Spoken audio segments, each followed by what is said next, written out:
आता पाहूयात ओबीसी आणि मराठा आरक्षणासंदर्भातील टॉप 9 बातम्या।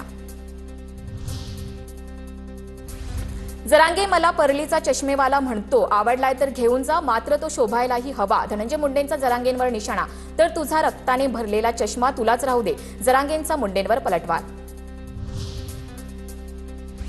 विखे आला आणि महाराष्ट्रात विखार पसरवला, छगन भुजबळांची मराठा उपसमितीचे अध्यक्ष राधाकृष्ण विखेंवर टीका, जरांगेंच्या वारंवार भेटी घेणाऱ्या विखेंनाही सोडणार नाही, भुजबळांचा इशारा।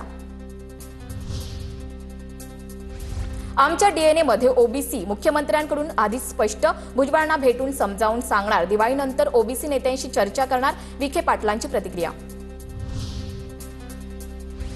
आपल्याच ओबीसी व्यक्तीची प्रतिमा मलिन करणं योग्य नाही, भुजबळांचं चुकलं, वडेट्टीवारांना बोलावून समजवू शकले असते, तायवाडेंची प्रतिक्रिया। तर कोण तायवाडे म्हणत भुजबळांनी प्रतिक्रिया देणं टाळलं।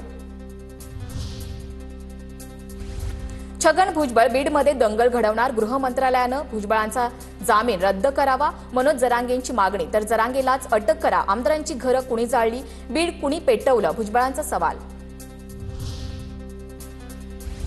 मराठ्यांच्या लेकरांच्या भविष्याच्या आड येऊ नये, मनोज जरांगेंचा भुजबळ आणि इतर ओबीसी नेत्यांना इशारा, पक्षावर दबाव आणून ओबीसींच्या जीवावर राजकीय फायदा करून घेण्याचा प्रयत्न असल्याची जरांगेंची टीका।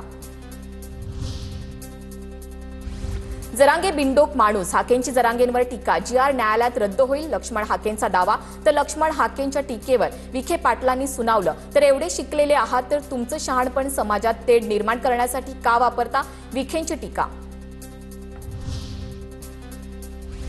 भुजबळांना अजित पवारांनी नाही तर मोदींनी मंत्री केलं, मोदी स्वतःला देशातील ओबीसींचे नेते समजतात, राऊतांची टीका, तर संजय राऊतांमुळे मला मंत्रीपद मिळालं नाही हे नक्की, भुजबळांचा पलटवार।